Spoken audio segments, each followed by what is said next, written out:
it's crazy. If we can get some sleep, like even on the way up here, if we could, it was kind of like a little bit of a drive, so we just kind of napped in the car if we could. And usually for me, I sleep when my work is done. Like I'll stay up right through the night till it's done to hand in if I ever need to. And if we ever do interviews on TV, though, they have great TV makeup. We had to be up for 5 in the morning and rush to CBC, was it? Yeah. CBC. Yeah, CBC News in the morning, and we hadn't slept the whole time, and it was a crazy week because we were going up to Ottawa. But TV makeup, nobody knows. Wow. Folks, you're listening to Streaming Praise Radio, and of course this is The Cafe with Clairmont. And Kurt. And we're the champs, and of course we are in Canada, and the voices that you heard before are all Canadians. They're not Americans, they're all Canadians. I know the Americans think they have it all, but we got it. We got some good stuff over here. We have what we call virgin territory, where people don't understand the great talents that we have in Canada. Sometimes they hear things and they buy it over and they think it's their own. We got a lot of Canadian talent that is in the States that you think are Americans, and they're not. They're Canadians. So we're claiming. We're taking it over. You know, I know that folks are going to say to me probably, but Clairmont, they don't sing gospel and they're not gospel folk. Why you have them on? I'll tell you why I have them on. They're young people. And you know, Streaming Praise Radio is very big on young people in pushing their careers and pushing what they want to do, in living their purposes and things like that. But I'm going to ask Natasha. Actually, your name is the same name as my niece. I have a niece and a niece-in-law, both Natashas. So I'm going to ask you, why did you go into the field you're going into right now in university, as opposed to going into full-time music or arts and entertainment or something like that? Okay, because of the fact that we come from a household that is kind of like, one, it was a finance issue. McMaster gave me early acceptance and a scholarship for my marks in university. So McMaster was really my only choice. It was close to home, so it saved like a lot of expenses. And going through school, I was good in chemistry, good in music, good in French. So I basically took my strong subjects and went into the program that would keep my average high, so I wouldn't get kicked out of university, because it's really hard to balance, and if you don't get good grades, you don't have that backup for school. So with music, you always need a backup, but if things are going good, then you jump on it while it's there, but at least I can always go back, and I can always take, once I'm in, I can always take like less courses, but I am taking piano there.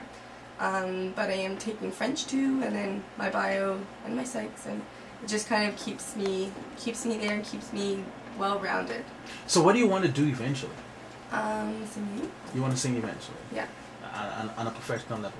Yeah. Kind of like when my daughter tells me, I want to sing professionally. I said, I've been singing professionally for the last 20-something years, and I'm still professional. And I'm still don't get paid. But it's nice, the thing is, it's nice that we all sing together. That's what I want to do. I want to stay together with my sisters, because with me being a little bit older and everyone's kind of, like, we're all at different schools now, this is something that keeps us all together. It's something that when we come back and, like, have to rehearse together, it's our time where you can just bond with your sisters, and there's something about being in a group. I have a couple friends that are in, like, girl groups, but there's something about being in a group with your sister, that, like, sisters that there's something that just there that it's hard to tear apart. We all live in the same house.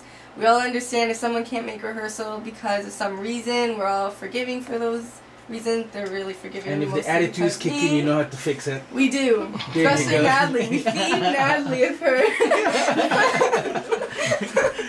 So tell me something. We just got about 2 minutes left. How do you feel? What is it like singing? Like for you? I know what it's like singing for me, especially when I'm doing gospel. Like and today being Sunday, for those of you listening on Friday, this is a Sunday program that's being repeated. I sang this morning, and I enjoy singing, especially for me, it's being able to express myself in a way that no one else can. What's it like for you? It's really, I love it. One thing I like is that we are now able to sing our own songs, and before when we used to sing other people's songs, sometimes we'd get up on stage and people would already know the song we were going to sing, and they would kind of judge it or compare us, and sometimes we'd do Destiny's Child versions, and but now that we get to sing our own songs, we get to express, like you said, our own feelings. We express a lot of things through Superman. It kind of came through some of the boys that supported us in school and backed us up through bullying and things like that. There was a bunch of roots to that song.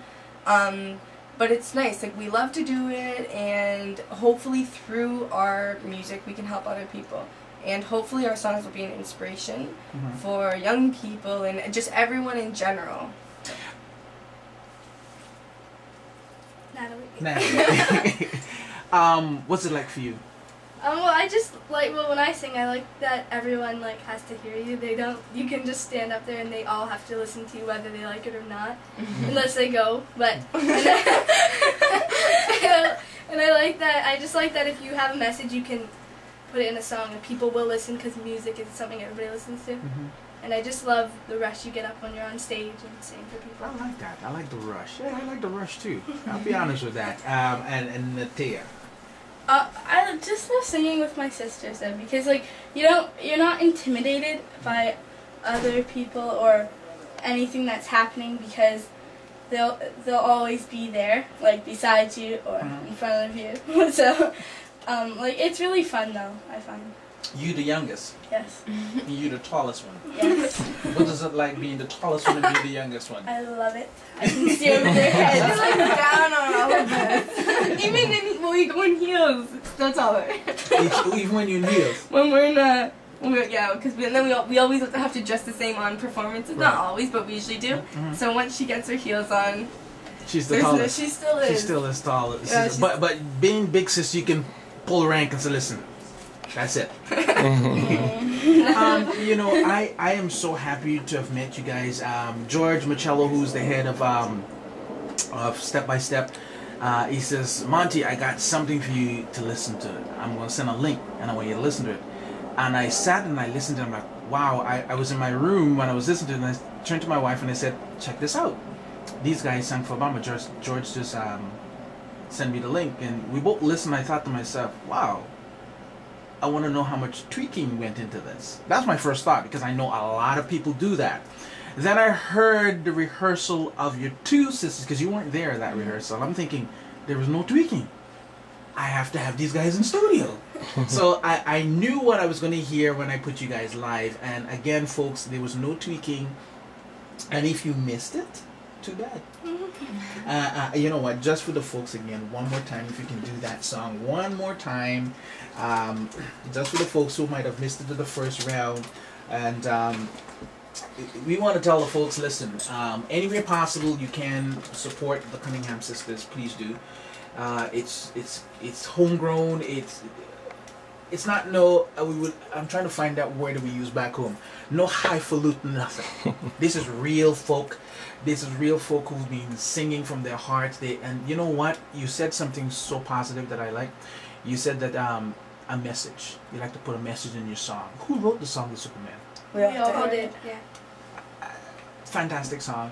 And you know, I hope later on, when I know you're going to be in the bright lights and so forth and all the cameras, I might even get a chance. See, I stole the chance now to talk, because when you guys got big, I probably would have to line up for about months and months and months before I can talk to you guys. But in spite of all that, stick with your messages that you have. You're great role models, and you come from a very strong family background. I can see that. I can see that there's a lot of family values placed in you guys. Don't ever lose it. Don't ever lose it. And you can pass this message on to so many of our young people today who seem to be really going astray. We need people like you.